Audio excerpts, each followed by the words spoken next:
Hello again, everyone. I'm King Kala, and welcome to another Overwatch showcase of perfectly unscientific gaming. This week we are on Numbani, and despite a rough start, our team is actually able to turn it around. Our perfectly unscientific crew this week consists of Earth, ProLazy, Shane, and Trekkie, as well as two other randoms that have joined in.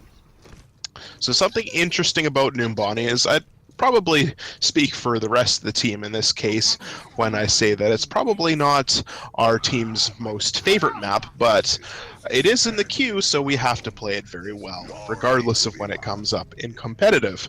So something that's neat about Numbani is that the first control point, there's a lot of flanking opportunities. You can go up to the ledge on the top on the defender side. There's a ledge on the attacking side. There are two different backways, one through a set of buildings and one through a ledge on the other side, as well as the main route that goes straight through the middle. So there's a lot of different ways that the defenders have to watch, and there's a lot of different ways that the attackers can go through. Now it looks like our attackers on this particular match have decided to go through the top way, and it's always important as a defender to maintain the high ground so that you can be able to defend from many different areas. So as we see our soldier cam going through here, he is trying to take out some of the D.Va's health. D.Va is doing a fair amount of harassing there, and it looks like most of the enemy team is already on the point, with the friendly Reinhardt getting taken down, as well as our friendly D.Va. So this is a very, very quick cap attempt by the enemy team here. Friendly soldier takes out his ult, but is only able to get one pick on the Lucio, and the Mercy and the soldier get taken out. Now the Sombra, as well as a few others, are trying to keep contesting the point to not let them get that second tick, but they are vastly outnumbered there and without a healer. So the Sombra and the Mei end up going down. Soldier comes in to try and have one last-ditch effort, but under concentrated fire ends up dying very quickly for a very quick payload cap there by the enemy team. So now the perfectly unscientific crew has to regroup there, and it looks like our Earth is going to switch to Roadhog to try and provide a bit of better survivability against the enemy team, who seems to have quite a bit of damage going for them with the Reaper soldier, as well as the D.Va, Winston, and the two healers. So if they are able to take down the squishier targets in the healers as well as the soldier and the Reaper, they'll probably stand a better chance of being able to stop them. Now it looks like the Reaper as well as the soldier got taken out there on their team, and as we skip ahead just a little bit there, the perfectly unscientific crew was able to push them back a little bit, but now we have a few ults going off, with the Winston ult trying to wreak havoc around the point. The Roadhog gets put to sleep, so he is able to watch as they are taking out the Reinhardt and the Mei, but he manages to be able to get back and to try and do a bit of defense there, but the rest of the team comes back and is able to take out the Roadhog fairly quickly there. So it looks like the team is a bit scattered. We've got a few deaths. We've got a few people walking back from the point, so they're going to have to regroup here if they want to defend this against this very, very potent Yes. So it looks like we have a few change-ups here and there. We've got now a Zenyatta on the team, as well as Zarya switching it up a bit to try and get a bit more damage going against this team. They were having trouble getting kills, so the greater amount of attack that they have available to them now is probably going to serve them better. Trying to stop them at this last kind of turn here, with the Zarya contesting this entire time, is making it very difficult for the enemy to try and get ahead. The D.Va was able to get a few picks there on the healers, so the team is going to have to be very careful about how much damage they take. But with the enemy team going down a bit as well, Soldier is almost dead, and Zarya is doing a very, very good job holding them off here. Now with the Mei ult going off on the cart, they aren't able to push the cart, which keeps them going for a few more seconds. And the Winston is a very large target to be able to hit and is taking up a lot of damage here. Reinhardt uses the Earth Shatter there to try and get some of them down. Zarya is able to group them up in the ult there, and the team is almost completely picked off there with the enemy soldier, the last one standing, and uses an ult, but the Mei wall blocks him off. So they're able to survive that push through very good use of ults, mostly from the Reinhardt as well as the Zarya. Now their healers are coming back in on their own. It seems they're trying to wait and do some delaying tactics for the rest of their team. Zarya gets put to sleep once again. Can't resist a good nap in the middle of the fight, but it's time to get up and to start contesting the point again. Reaper as coming in and doing a lot of damage, especially on the healers, and Zarya is taken out, which means that there is no one contesting at the point, and they are able to get it around to the next corner. Now, it looks like the surviving members are trying to get back to the point very quickly. The Diva on our team is trying very much to contest at this point, but it looks like the enemy team is coming back as well, so it's going to set up for a very big fight here at the end here. Now the healers are doing a very good job keeping the team alive as much as they can. It's only when that concentrated fire goes down that is very difficult. They are starting to group up here. Zarya does not have an ult charge yet, unfortunately, but is getting very quickly there on that Diva, who is letting have free shots going at. You see the Reaper was teleporting behind there, but was picked off very quickly from that pick on Zarya, and the Winston is using an ult once again. It seems like he's used that at least 4 or 5 times this time, but he is not able to do very much there and is quickly taken down from the concentrated fire. Diva ult in the middle there, as well as the soldier on the side, and is not doing very much damage right now. The soldier is near the back and is trying to pick off the healers, but is really only able to pick off the Torbjorn turret, which is something that's very interesting. Reaper is trying to do another flank and looks like he's going to get taken down pretty quickly again, and he's forced to retreat back. Zarya now has an ult, which is a very good thing because they are mostly grouped up now, and a lot of chaos around the point here. We'll see that the Winston was able to take out the friendly Mercy, so that's a lot of healing down there. Zarya's beam is doing a lot of damage there. The Zenyatta is able to keep the Zarya alive quite a bit there, and the Zenyatta is using his Discord orbs to push back the enemy team quite a bit there. The switch to Zenyatta is very good for damage, especially when you don't have that much damage, because the Discord orbs is able to take out quite a few players all at once. Now with the Winston getting nano boosted there, they're trying to push once again to try and get a few picks there, but they actually lose the Ana as well as the Winston. Zarya puts out the ult and is able to take out a few there, and ultimately negate that push there. Now there's a few enemies still alive, but they are in cover right now. I think they're trying to get back. There is only 7 seconds left in this match, so there'll be one last concentrated push probably by the Winston. Zarya focuses on the Ana, but gets put to sleep once again, and is able to do a very good shield there to stop the Diva ult from killing her. And now there is just once more chaos on the point as enemy team's trying to get a few picks. The friendly Zenyatta is able to heal the team very quickly there through the Transcendence, as well as the enemy team is very squishy right now, and they are very much grouped up, which is good for Zarya. Now the soldier is ulting, so he's trying to get a lot of the damage off, but he's not able to get too much.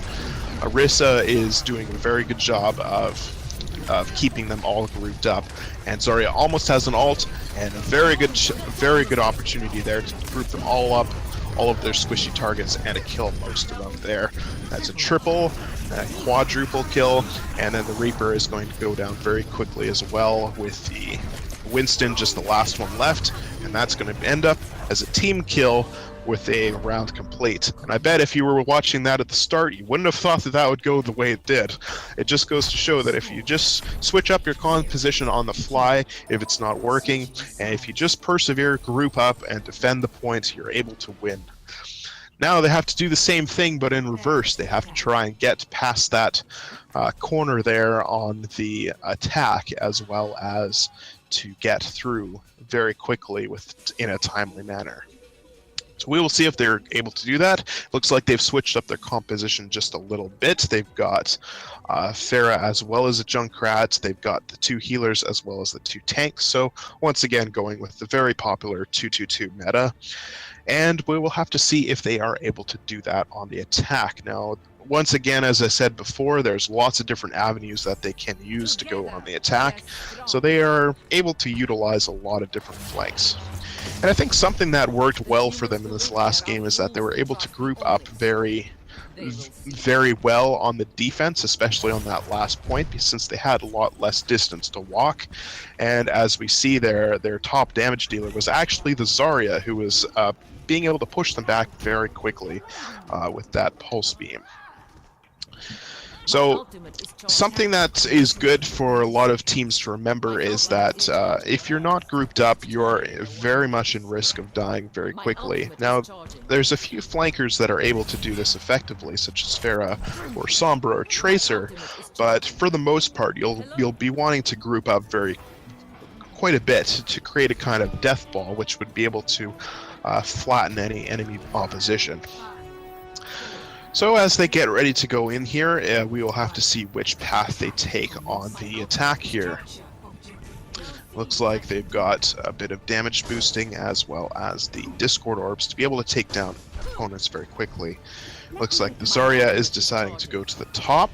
We will see where the enemy team is set up. It looks like they are mostly at the top there.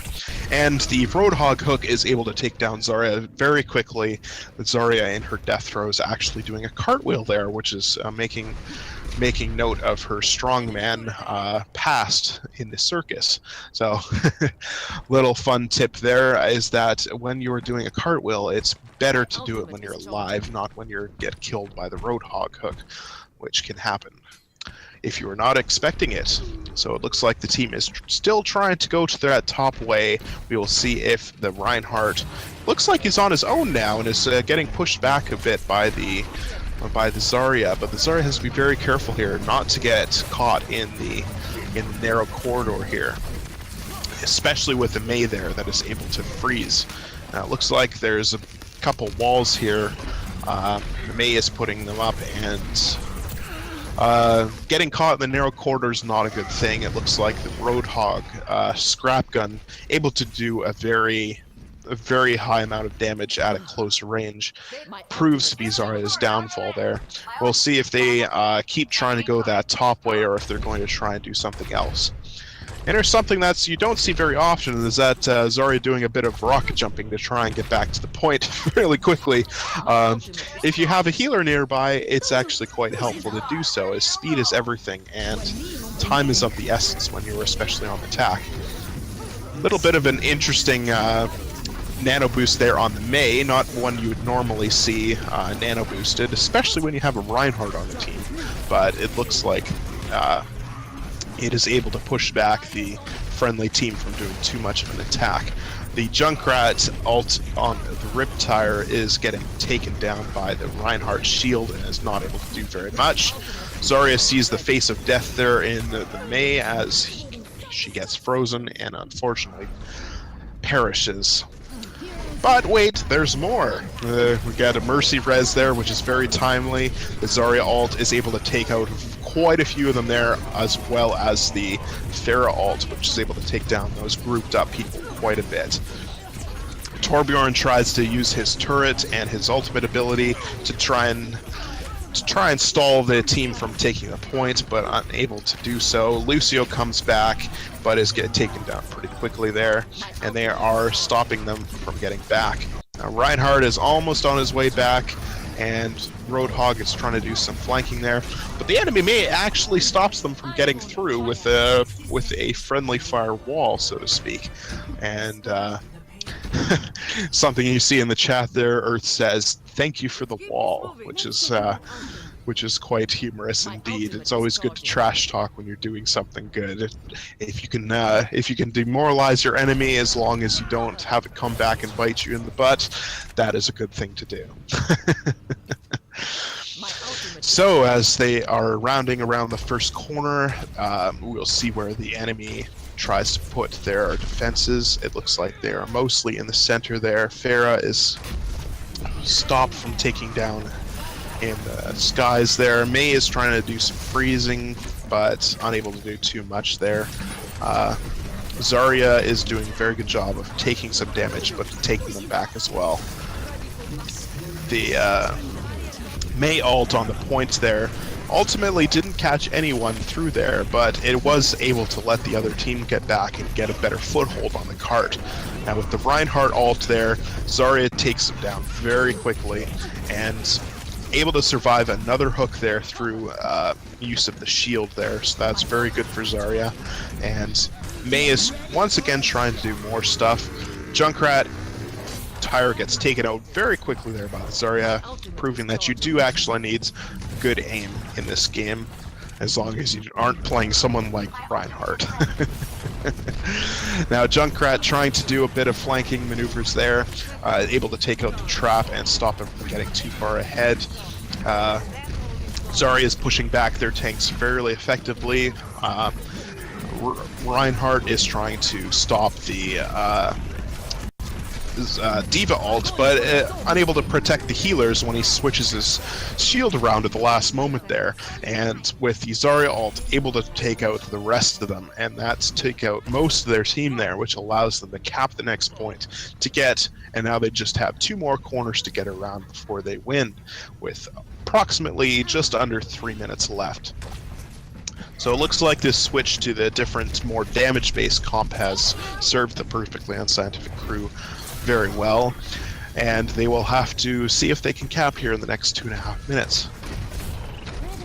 Now looks like we got a bit of damage going back and forth here, trying to get a few picks on the tanks, trying to do some damage to stop them from coming forward a bit. Healers have their work cut out for them.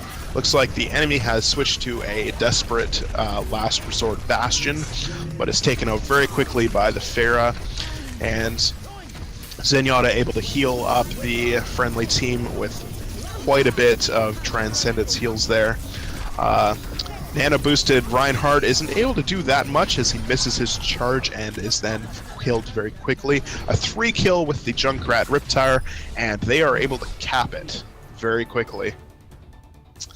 And something that is interesting there is that the Mei walls on the other team were actually helping the friendly team rather than stopping them like they were intended, as we see in the chat there. It's a big and beautiful wall. So that was a win there when you probably weren't expecting it right away, and as we see the play of the match by Earth as Zarya doing a very good job there, taking down a lot of the enemy team there, grouping them up with the ult, and is able to take them out very quickly. So, as you can see there, all it takes is a few switches in match if things aren't working. If you feel like you're not being effective, you switch off to something that is more effective, and you can still win no matter even if the chips are down.